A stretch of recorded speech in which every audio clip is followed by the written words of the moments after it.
One of the major themes of the Christian life, the spiritual life, comes from St. John of the Cross, and the theme attributed to him is that transformation is a lifelong journey. Transformation is a lifelong journey. I remember when I first heard that phrase, I had two reactions. On the one hand, I was really consoled and thought, oh, good, okay, I'm not perfect yet. That's totally fine. The Lord is working his salvation in me. The other reaction was, man, like I'm gonna have to wait my entire life to be transformed. Why can't I be healed, perfect, a saint, XYZ right now? Maybe you feel that same way. But I find this saying, transformation is a lifelong journey, applies quite beautifully to the image of the wheat and the weeds that the Lord gives us in this parable today. Because you've got growth of two kinds. One, you've got really healthy, beautiful growth, fruit of wheat, which gives life and food. And then you've got the growth of these weeds, which are pesky, ugly. Nobody likes having weeds in their garden, but they both exist. And Jesus, curiously, says in the parable to not just rip up the weeds automatically. Why? Because that could destroy the fruit of the wheat that's coming in. The roots are taking shape that are still growing themselves, and if you, undelicately rip everything out at the same time, you're going to take the good and the bad out with it. The two have to coexist in a certain form of tension until the end of the harvest. And there's something both beautiful but also frustrating with that. We can look at our own lives, maybe the garden of our own souls. We see wheat. We see the gifts of faith. We see the presence of the Lord with us. We see maybe some virtues that we've been blessed to grow in. But then we see weeds. We see spiritual struggles. We see physical struggles, sicknesses, mental illness, physical illness. And we ask, God, why can't you just rip these weeds out automatically? That would be really nice. But God doesn't do that. He allows the two to remain for a reason. Why? Why does God allow weeds to remain alongside the wheat? And, really, it's through this tension, through the presence of both, that the Lord works his miracles. The Lord takes both the good, the wheat, but also the weeds, the struggles, the challenges. And through that, he shows his power in weakness, in our weakness, so that we may bear great fruit in our lives. The first reading from the book of Wisdom, speaks about how, God is all powerful, but it's through by being weak, by being simple, that we are made strong. And if we look at the book of Wisdom of American culture, that's the complete opposite. If anything, weakness is to be eliminated. If you're not smart enough, we'll get smarter. If you're not strong enough, we'll then get stronger. If you're not rich enough, we'll get richer. There's a sense of I can't be weak, and I certainly can't show my weakness, because then that would make me vulnerable. That would make me somehow less than. But God, who is the God of all, gives us the model of becoming weak himself. The God of the universe became a little baby in Jesus and lived among us, showing us that through weakness, his power is made perfect, telling us that our weakness isn't something to be afraid of, but is actually the thing that Jesus wants to work through and accomplish his miracles in us. If we have just a little mustard seed of faith, that's enough for the Lord to work. Because in our weakness, we're forced to rely on God. We're forced to rely on his providence. We can't rely simply on ourselves, our own strength, our own virtues, our own goodness even. We have to rely on God. I experienced this very personally this past week. So Monday, and then I just got back yesterday, I was in Honduras this past week on a mission trip. And the story of how that came to transpire is a story for a separate homily. But I was in Honduras this past week with a group of young adults from the U.S. and also Honduras, working with and really serving people in these remote mountain villages called aldeas, who, if they're lucky, they have a priest come through every 3 to 4 months, sometimes longer. And so was able to accompany a group of missionaries to a different aldea every day and offer the sacraments, offer mass, holy hours, and it really changed me. It was a truly powerful week because I saw, both the wheat and the weeds that were present. The wheat of, the great spiritual richness of the people, these people who do not have much materially. In terms of their houses, they're lucky if they have a concrete floor.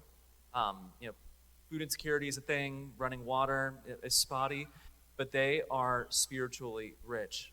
The sense of depending upon the Lord, of relying on his providence, of relying on each other as a community.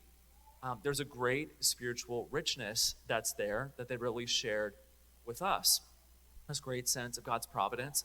And then the weeds of great material poverty, families that have been separated because often the men have to emigrate to be able to earn a living to support their families somehow. A lot of just sadness that can take place in family separation and living in great poverty. Sicknesses, and really not seeing, an end in sight for a lot of these families. A few people we anointed, I'm not sure what's going to happen to them, honestly. And really just having to place them into the hands of the Lord in my own weakness and saying, Lord, they're yours. You've got to work a miracle. But there was a great exchange of life that took place. Being able to give, being able to bring the sacraments, being able to bring Jesus to these families, but also receiving greatly from them, seeing their great dependence on God's providence, their reliance not on their own strength, but upon the Lord, and how that was a witness to me. Such a deep authenticity. So often I can feel the pressure to perform, to always have more, but when you don't have much, there's not really much you can show for yourself. You can't show you my fancy house because we don't have one, a fancy car. They're lucky if they had a motorbike. Most of them just walk through the mountains for hours. But there was a great spiritual richness, the great wheat in their souls from a relationship with the Lord that bore great fruit, a great love for the Lord, which really ministered to us as much as we ministered to them. We can think about this image in our own lives and how it's in simplicity and even our weaknesses. The Lord wants to work great miracles to bear great fruit.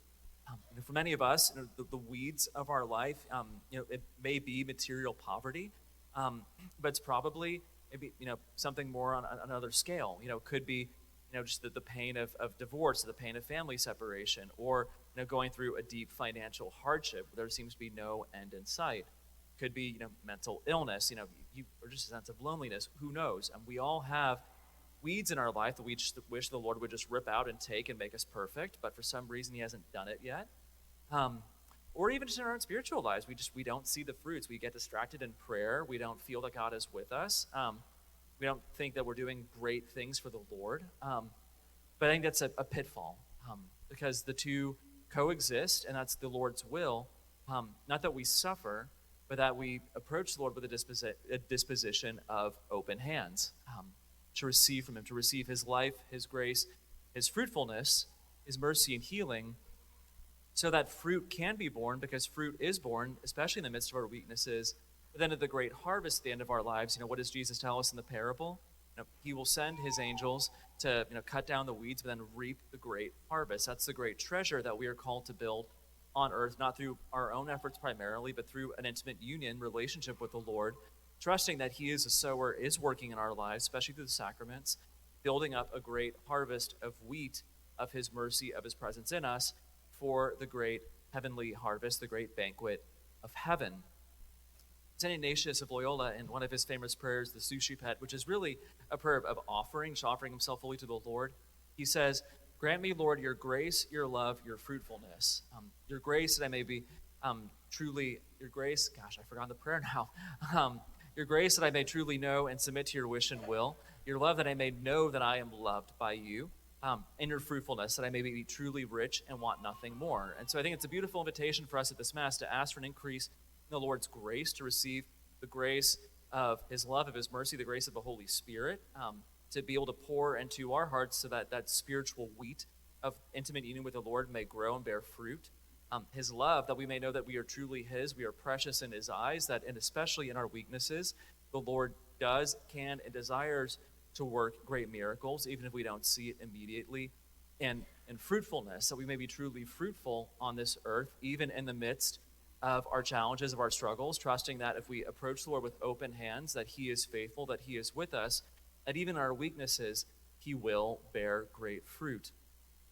Brothers and sisters, this is the great opportunity that we have to receive the Lord. Kind of a final reflection from the mission. One of the things we did was a retreat for what they call delegados or delegates, people basically like lay faithful who or the church representative in their village, because the priest can't get there often, had a retreat with them and brought down Jesus and the monstrance in front of the church.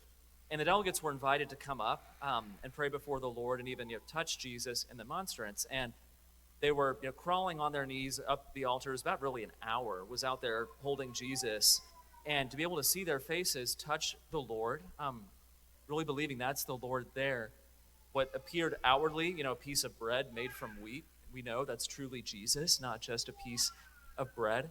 And it nearly broke down, because it's like, who's ministering to who at this point? And that offers great hope for us, because we have that same access to Jesus. To be able to have Jesus in the Blessed Sacrament here in the church, in the chapel, we can always approach the Lord and reach out to him, trusting that he will receive us. If the weeds are overwhelming you, reach out and touch him. Tell him he wants to do great things in your life. And so I offer that as a final reflection, especially as we receive Jesus present in the Eucharist today, to ask him for an increase in grace, an increase in his love for you, an increase in fruitfulness, again, not through our own efforts and strength, but through our own weaknesses, and simply approaching the Lord with open hands, trusting that he who is faithful will remain faithful, so that we may bear great fruit on this earth, but above all, more intimately in heaven.